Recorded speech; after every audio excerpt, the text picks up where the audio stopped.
Guys, ಈ 2026 ಹೊತ್ತಿಗೆ ಒಂದು ಸಿಗರೇಟ್ನ ಬೆಲೆ ಅಂದಾಜು ಮಾಡೋಕ್ಕೂ ಆಗಲ್ಲ. ನಾವು ಅಷ್ಟುಕೊಂಡು ಬೆಲೆ ಏರಿಕೆ ಮಾಡ್ಯಾರ. ಎದ್ರ ಸಂಬಂಧ ಅಂತ ಗೊತ್ತಿಲ್ಲ. ಫಸ್ಟ್ ಆಫ್ ಆಲ್ ಆರೋಗ್ಯ ಸಮಸ್ಯೆ. ಸಣ್ಣ ಮಕ್ಕಳು ಸಿಗರೇಟಿಗೆ ಅಡಿಕ್ಟ್ ಆಗ್ಯಾರ. ಅದನ್ನು ಬಿಡಿಸುವ ಸಲುವಾಗಿ ಬರ್ರಿ ಅದ್ರ ಬಗ್ಗೆ ತಿಳ್ಕೊಳ್ಳೋಣ. ಕೇಂದ್ರ ಸರ್ಕಾರ ಹೊಸ ತಿದ್ದುಪಡಿ 2026 ಒಂದು ಸಿಗರೇಟ್ನ ಬೆಲೆ 72ರಿಂದ 73 ರೂಪಾಯಿಗೆ ಏರಿಕೆ ಮಾಡಲಾಗಿದೆ. ಇದನ್ನು ನಾ ಹೇಳಕತ್ತಿಲ್ಲ, ಸ್ವತಃ ಗೌರ್ಮೆಂಟ್ ಕೇಂದ್ರ ಸರ್ಕಾರದವರೇ ಹೇಳಕತ್ತಾರ. ನಮ್ಮ ಭಾರತ ದೇಶದಲ್ಲಿ ಹಲವಾರು ಬ್ರ್ಯಾಂಡೆಡ್ ಸಿಗರೇಟ್ಗಳು ದೊರೆಯುತ್ತವೆ. ಅವಕ್ಕೆ ಅಂದಾಜು ಅಮೌಂಟು ಮೊದಲ ಕಡಿಮೆ ಇತ್ತು. ಇವಾಗ 2026 ಫೆಬ್ರವರಿ ಹೊತ್ತಿಗೆ ಸಿಕ್ಕಾಪಟ್ಟೆ ಜಾಸ್ತಿ ಮಾಡ್ಯಾರ. ಫಸ್ಟ್ ಆಫ್ ಆಲ್ ನೋಡ್ಬೇಕಂದ್ರೆ ಬೇರೆ ಎಲ್ಲ ದೇಶದಾಗೂ ಸಿಗರೇಟ್ನ ಬೆಲೆ ಸಿಕ್ಕಾಪಟ್ಟೆ ಜಾಸ್ತಿ ಐತಿ, ಬಟ್ ಇಂಡಿಯಾದಾಗ ಕಡಿಮೆ ಐತಿ. ಅದ್ರ ಸಲುವಾಗಿ ಬ್ರ್ಯಾಂಡೆಡ್ ಸಿಗರೇಟ್ನ ಕಂಪನಿಗಳು ಸಿಗರೇಟ್ ಬೆಲೆ ಜಾಸ್ತಿ ಮಾಡ್ಯಾವು. ವಾಪಸ್ ಕೇಂದ್ರ ಸರ್ಕಾರ ಇದ್ರ ಬೆಲೆನೂ ಜಾಸ್ತಿ ಮಾಡೈತಿ. ನಮ್ಮ ಭಾರತ ದೇಶದೊಳಗೆ ಸಿಗರೇಟ್ ಸೇದುವರ ಜನಸಂಖ್ಯೆ ಸಿಕ್ಕಾಪಟ್ಟೆ ಜಾಸ್ತಿ ಆಗೈತಿ. ಇದರಿಂದ ಹೆಣ್ಮಕ್ಳು ಅಡಿಕ್ಟ್ ಆಗ್ತಾರ.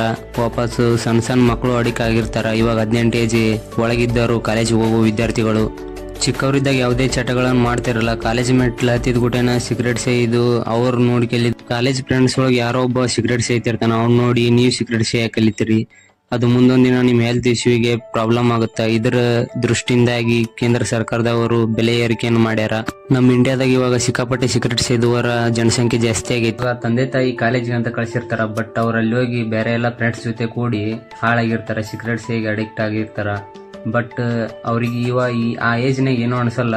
ಬಟ್ ಅವ್ರಿಗೆ ಹೃದಯ ಕಾಯಿಲೆಗಳು ಅವೆಲ್ಲ ಒಂದು ಸಿಗರೇಟ್ ಸೇವನೆ ಮಾಡುವುದರಿಂದ ಪುರುಷನ ಆಯಸ್ಸು 17 ನಿಮಿಷ ಕಡಿಮೆ ಆಗುತ್ತದೆ ಮತ್ತು ಮಹಿಳೆಯ ಆಯಸ್ಸು 22 ನಿಮಿಷ ಕಡಿಮೆ ಆಗುತ್ತದೆ. ಇದರ ದೃಷ್ಟಿಯಿಂದಾಗಿ ಮಕ್ಕಳು ಹಾಳಾಗ್ತಾರೆ ಎಂಬ ಇದು ಕೃತಿಯಿಂದ ಸಿಗರೇಟ್ ಬೆಲೆ ಏರಿಕೆ ಹೆಚ್ಚು ಮಾಡಲಾಗುತ್ತದೆ. ಆದರೂ ನಮ್ಮ ಭಾರತ ದೇಶದೊಳಗೆ ಚಿಕ್ಕ ಮಕ್ಕಳು ಸಹ ಸಿಗರೇಟಿಗೆ ಅಡಿಕ್ಟ್ ಆಗ್ಯಾರ. ಅದ್ರ ಸಲುವಾಗಿ ಬೆಲೆ ಏರಿಕೆ ಮಾಡ್ಯಾರ ಕೇಂದ್ರ ಸರ್ಕಾರದವರು. ಈ ಥರ ಮಾಡೋದ್ರಿಂದ ಸಿಗರೇಟ್ ಆದರೂ ಬಿಡ್ತಾರ, ತಮ್ಮ ಆರೋಗ್ಯ ಕಾಪಾಡ್ಕೊತಾರ ಅಂತೇಳಿ ಈ ಥರ ಬೆಲೆ ಏರಿಕೆ ಮಾಡ್ಯಾರ ನೋಡ್ರಿ.